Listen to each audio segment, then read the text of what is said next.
Mom rejected my daughter. On Christmas Eve, told she wasn't real family. Weeks later, the IRS raided her mansion. Now she's bankrupt, begging me back. My parents presented gifts to everyone but my kid. With tears in her eyes, she asked, "Grandma, do you hate me?" My mother smirked and remarked, "Gifts are reserved for children who deserve them. Your AER's child is a true family member." I simply responded, "I understand. We'll never speak again," and walked away. However, days later, my parents stood in front of me, crying. In a calm residential neighborhood of Greenwich, Connecticut, the Bradley Mansion stood out amid the white colonial-style residences. The well-kept front yard was brimming with seasonal flowers, and the stone road up to the entry oozed movie scene grandeur. This mansion, valued at $2,500,000, had served as the Bradley family's residence for more than 30 years. In that yard, a young girl was watering the flowers. Sophie Bennett, 8, was in second grade at St. Mary's Elementary School. Her kind, dark eyes and attentive demeanor allure her to the grown-ups around her. She was stopping by her grandparents' house after school, as she usually did. The neighbors observed with pleasure as the little girl cared for the garden day after day. "Sophie, thank you for watering the flowers for Grandma." Emma Bennett, Sophie's mother, spoke from the entrance. At 35, she was the director of research and development for a major pharmaceutical company. Despite her soft disposition, she retained inner strength and had adopted Sophie 8 years ago. She also took on the burden of paying her parents $3,000 monthly rent and medical insurance. Her relationship with her parents remained strained when she chose not to inherit the family real estate firm, but she did not regret her decision. "Mom, I made Grandpa's favorite cookies today. Mrs. Johnson taught me the recipe." Sophie proudly exhibited a paper bag containing the pleasant aroma of chocolate chip cookies. Cooking classes with her elderly neighbor had suddenly become her favorite activity. "Oh, very nice. Grandpa will be very thrilled." Emma's husband Michael stood next to her as she grinned. At the age of 37, he owned an IT company that provided a steady income of more than $300,000 per year for his family. He had always backed his wife's decisions, remembering their commitment to walk together through life at their wedding at St. Mary's Church. Inside the house, Robert and Diana were reading documents in the sitting room. Bradley Real Estate's proprietors were continually concerned about the company's future. Passing on their $5 million annual revenue business to the next generation was their greatest life problem. The succession dilemma kept these two, who prized tradition and appearances, awake at night. Their youngest daughter, Caitlin, bore the brunt of these expectations. Despite her showy and arrogant demeanor, she had earned her parents' trust after switching from law to accounting for the family firm. Even after her divorce, she poured herself into work, determined to match her parents' expectations. Caitlin's 7-year-old son Jacob attended Greenwich Academy, the most prestigious private school in Greenwich. Though he was sheltered from having to live up to his grandparents' expectations, this could have been due to undue pressure from others. "Mother, please check the new contracts." The business meeting at Locale went well. Diana began examining the documents Caitlin had handed her. Even in the digital age, both parents preferred physical documents. Caitlin smiled, accepting her parents' traditional ways. Nobody recognized the underlying reasons behind that smile. As nightfall approached, the light through the windows became softer. Sophie had finished watering the last of the garden flowers with a contented look. Neighborhood housewives returning from Whole Foods Market greeted her warmly. Emma felt a peaceful contentment as she observed her daughter. In December, Ganache was decorated with Christmas lights. At the Bradley Mansion, preparations for a big party were underway. Antique decorations tastefully covered the Christmas tree that reached the living room ceiling, while hereditary stockings hung above the fireplace. "Grandma, can I also hang this wreath?" Sophie gently handled her homemade wreath from St. Mary's Church's Christmas workshop. It had a modest elegance, accented with ribbons and pine cones. "Yes, let's hang it at the entrance," Diana said dismissively as she examined the arrangement of pricey decorations acquired from luxury department stores. She felt a twinge of remorse at Sophie's innocent grin, but immediately brushed it aside. As darkness fell, family members began to arrive. Emma and Michael arrived carrying expensive wine from Whole Foods. Caitlin appeared with Jacob in tow, bearing armfuls of brightly wrapped gifts. "Merry Christmas." Sophie greeted everyone at the door and distributed handcrafted Christmas cards. The cards conveyed gratitude for the last year and childish penmanship. Those remarks encompassed 365 days of a little girl's affection, including daily visits, flower care, and cookie baking. Robert sat in the sitting room, staring at the fireplace and examining the company's financial records. He occasionally displayed anxious expressions, but tonight was a family dinner celebration. He decided to postpone business issues until tomorrow. "Should we have dinner?" Diana's speech drew the family together around the beautiful dinner table. Under the crystal chandelier, colorful dishes were displayed: roast turkey, handmade gratin, and seafood salad. Desserts ordered at the premium eatery, Lascaux, also drew attention to the table. "What a wonderful dinner again this year, Mother." Diana nodded with satisfaction as Caitlin spoke. Jacob was chatting eagerly with her about his latest gaming console. Beside them, Sophie ate her supper quietly, expecting the gift exchange. After supper, it was time to exchange presents. The entire family gathered around the fireplace. Under the tree, a mound of colorfully wrapped presents had accumulated. "Let's start with Jacob." At Robert's signal, the present exchange began. Jacob's presents were revealed one by one: the latest gaming system, luxury brand children's clothing, and an educational tablet. Cheers erupted with each opening. Sophie waited her turn, her heart filled with anticipation for her grandparents' gifts. Daily visits, time spent together, shared smiles. Grandpa and Grandma must. However, as gifts were handed one after another, Sophie's name was never mentioned. The mood in the room became increasingly thick over time. Emma's visage stiffened, and Michael detected an uneasy atmosphere. "Grandma?" A little voice resonated through the still room. Sophie's eyes glistened with large tears. "Do you hate me?" The shaky voice froze the room's mood. Caitlin smiled meaningfully, while Jacob was engaged on his new game console, uninterested. Just as Emma moved to approach her kid, Diana's harsh voice rang out, "Presents are for deserving children." Diana continued, taking a sip of tea and smiling elegantly. "My sister's child is a real family after all." Those words cut through the room like ice knives. Emma's face became drained of blood. Michael clenched his hand tight. Only the clock's ticking signaled the deep silence. The fireplace flames flickered, creating spooky dancing shadows on the walls. Outside the window, Christmas snow had started to fall silently. "I understand," Emma said in a strangely calm voice. "We'll never be involved again." Emma got up and carefully lifted the sobbing Sophie.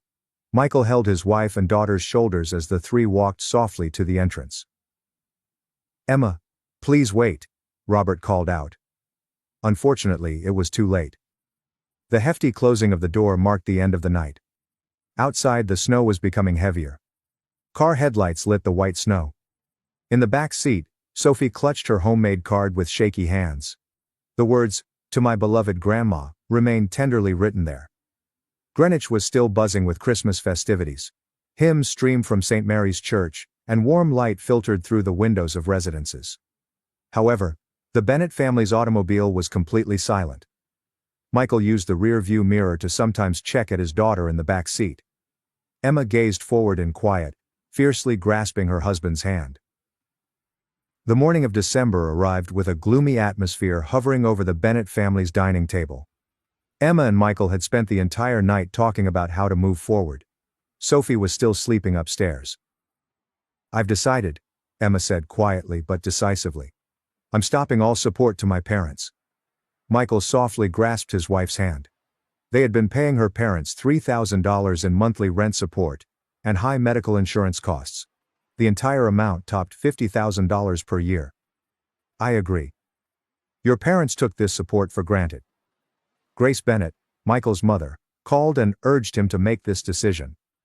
As president of the St. Mary's Church Women's Association, she learned of yesterday night's events from neighbors, and promptly contacted them. "There's no reason to stay in that house. Please use our vacation home." Grace's holiday home, located slightly distant from Greenwich's elite residential area, provided a quiet and peaceful environment. Emma's family benefited greatly from her offer. Emma visited with accountant Tom Watson that afternoon to discuss withdrawing support for her parents. Tom was a longtime buddy who recognized Bradley Real Estate's financial condition. Maintenance expenses have increased dramatically over the past 6 months, and the flow of some contract payments seems unnatural. Emma gazed at the documents with her father's signature. Knowing her father's careful temperament, something about the signature seemed odd. Meanwhile, Sophie naturally began to avoid visiting her grandparents' place. On her way home from St. Mary's Elementary School, she passed by their house, which she used to visit every day. The garden flowers faded gradually. As January arrived, the community was engulfed in bitter cold. Emma's family had started their new life at Grace's holiday home. Sophie meticulously nurtured a new flower bed in the vast garden, and Grace would pay her a visit on weekends to enjoy gardening with her. "Grandma, do you think these rose seedlings will bloom in the spring?" Grace smiled kindly in response to Sophie's question. "They'll surely bloom beautifully just like you." Her wounded heart began to heal gradually. However, worrisome suspicions began to circulate among the Bradley family. Sarah Johnson, a nearby resident, considered Caitlin's recent conduct strange. "That girl went shopping in New York again last week. She purchased several new luxury brand bags." Many locals were drawn to her opulent lifestyle, despite the fact that she worked as the family's accountant. In February, Jim Clark, a Bradley real estate veteran, requested an early retirement. His abrupt decision, made after more than 30 years of service, caused chaos within the organization. "Something's wrong," Michael's legal advisor David Stern stated. "There are rumors in the real estate industry about unclear transactions at Bradley Real Estate." As March began, more worrying developments emerged. One day, Emma got a letter. The sender was Martha Collins, Bradley Real Estate's former accounting director. "Miss, I need to speak with your father." In the letter, Martha expressed major concerns about the company's accounting methods. "Since Miss Caitlin took over accounting, there have been increasing transactions I cannot verify." Emma drove to her parents' house to check on her father the day after she read the letter. She saw unfamiliar individuals in suits visiting the company. Morning media announced that a tax inquiry on Bradley Real Estate had begun. Authorities initiated a large-scale inquiry in response to an internal whistleblower claim. "Emma, something terrible has happened." Michael's contact at the tax office had called him first thing in the morning. "There's strong suspicion your sister has embezzled about $5 million over the past 3 years." That afternoon, Caitlin vanished from the firm. "Mom." Caitlin left without saying anything. Emma held her breath after receiving Diana's panicked phone call. Her sister had taken out a significant quantity of money and disappeared, leaving behind her 7-year-old kid, Jacob. As the investigation progressed, stunning revelations emerged one by one. Moving real estate contract payments to secret accounts, inflating maintenance charges and pocketing the difference, freely using corporate seals and bank books, by abusing her parents' confidence, and entirely managing internet banking by leveraging her elderly parents' digital illiteracy. Caitlin was stopped by police at JFK International Airport on Friday evening, as she attempted to exit the country. Why? Why would she do that? Robert held his head in his hands at the police station. The company's reputation was in ruins, and total liabilities could surpass $10 million. Diana broke down in tears at home. Outside the window, the flowers Sophie had once cared for swung sadly, untouched. Emma quietly watched the news in Grace's vacation home living room. Michael was helping police with their digital forensic investigation. That night, Sophie penned a little prayer in her diary.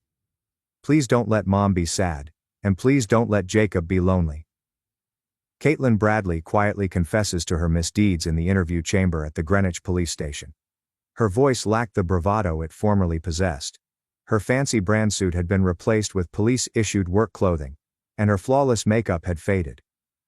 As the investigation progressed, more alarming truths emerged. The first fraud started 3 years ago. Caitlin began embezzling little amounts following her divorce, as she struggled to pay alimony. However, her subsequent addiction to a luxury lifestyle led to more serious crimes.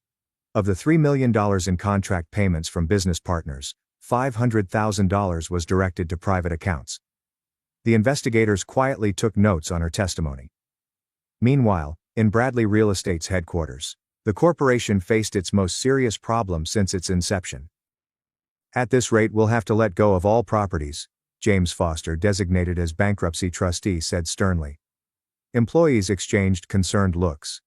Amidst this, an unexpected development occurred. Mrs. Johnson, who lived close, turned in an album to the police. It was a collection of images depicting Sophie's regular activities. That child came to their house every day. The collection contains precisely dated images of Sophie maintaining her garden, baking cookies with her parents, and attending her grandparents to hospital visits. She never missed a day, regardless of the weather. Next, security camera footage was examined. There are records of visits for 367 days straight, without missing a single day. The police technician stated. Even on New Year's Eve, and when she had a fever from the flu, Sophie always went to her grandparents' house. The St. Mary's Church Women's Association also provided testimonials. Every Sunday after Mass, Sophie would pray for them, Pastor Michael O'Connor explained quietly. She would always say, "Please let Grandpa and Grandma stay healthy." It was like an angel's pure prayer. On the morning of April 20th, Robert and Diana went to Grace's holiday home. The two appeared more weary than ever before. Their pricey suits had been replaced by more modest casual clothes, and Diana's rings vanished. "Emma, we need to talk to you," Robert told his daughter through tears. "We made a terrible mistake." Diana continued with a shaky voice. "That child's, Sophie's, unconditional love. We trampled on it." The two began to speak openly about their enormous expectations for Caitlin, their fixation with bloodlines, their anxiety over the company's succession, and, most importantly, their folly in failing to recognize the genuine gem lying in front of their eyes. Diana sobbed. "She came every day. Yet we just let ourselves be led by Caitlin's words." As Emma listened, complex feelings swirled in her chest, including rage, despair, and a weird sensation of liberty. At that point, little footsteps were heard upstairs. "Grandpa? Grandma?" Sophie descended the stairs, still wearing her school uniform. For a brief moment, the room's atmosphere became frozen. However, Sophie's next move surpassed everyone's expectations. She walked directly to her grandparents and tenderly embraced them with her small arms. "Do not cry. I'd like to forgive you." At that point, the room was completely silent. In the kitchen, Grace discreetly touched her fingertips to her eyes. Michael sighed deeply as he stared out the window. Emma calmly made her decision while resting her palm on her daughter's back. "Dad, Mom, let's talk about what happens from here on. All of us together." Soft spring sunlight shone into the room. Outside the window, the flowers Sophie had planted were gently starting to bloom, signaling the start of a new season. That evening, Emma spoke privately with her mother-in-law, Grace. "I support your decision," Grace, who had kept a close eye on the situation, said gently.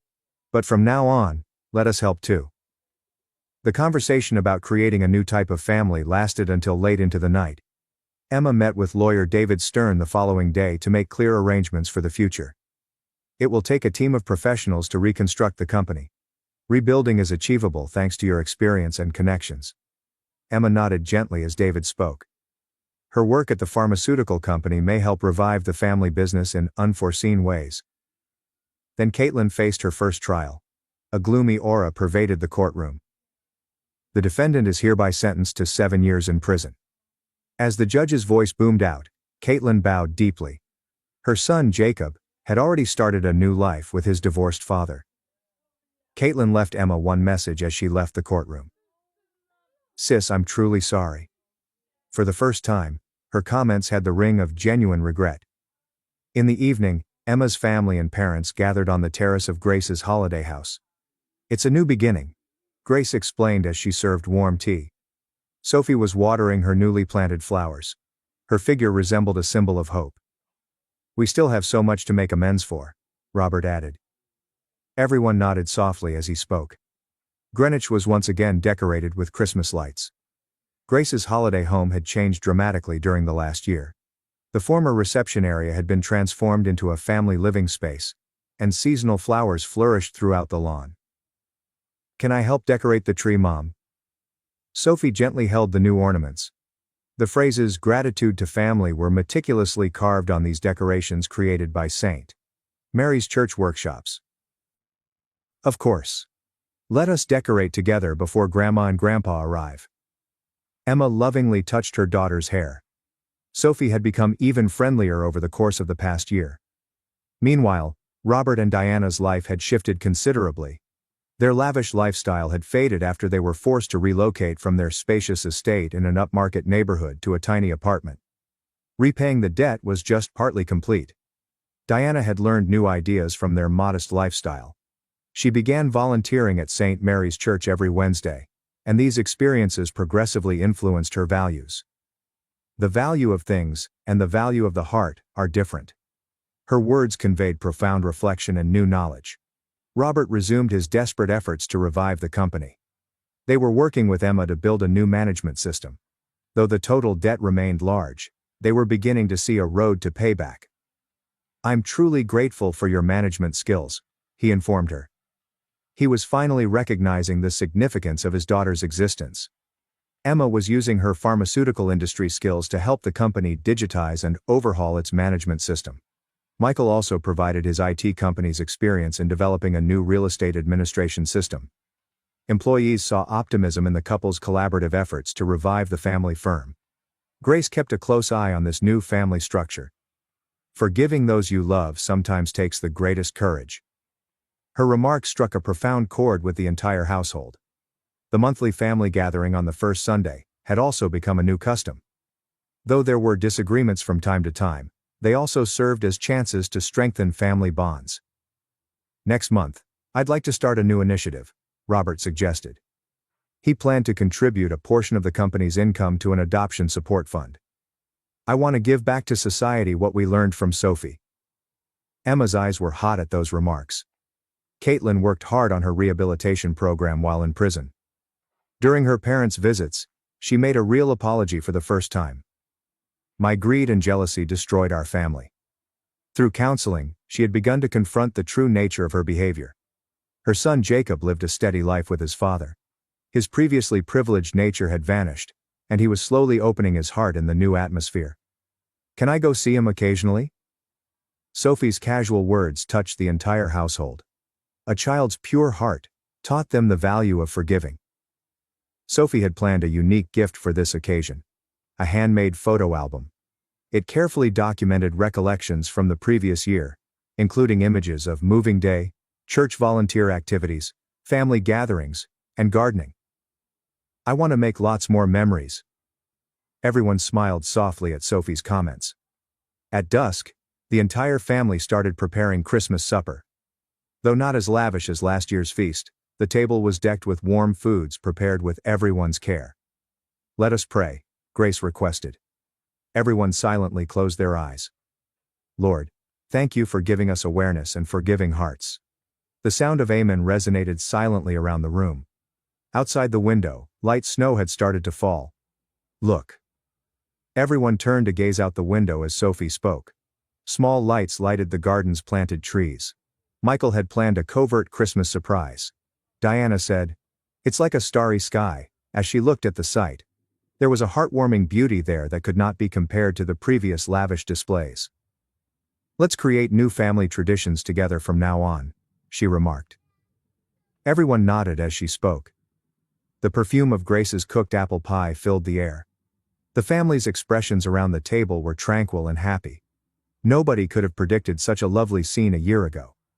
"So this is what true happiness is," Robert said quietly, acknowledging Diana's whisper. Their expressions combined deep grief with the glimmer of new optimism. From this point forward, the Bradley and Bennett families were going to take a new step. It was the start of a lengthy road to mend broken hearts and rekindle genuine friendships. Sophie stood by the window, watching the snowfall. The light reflected in her little eyes shone softly and steadily, like hope for the future.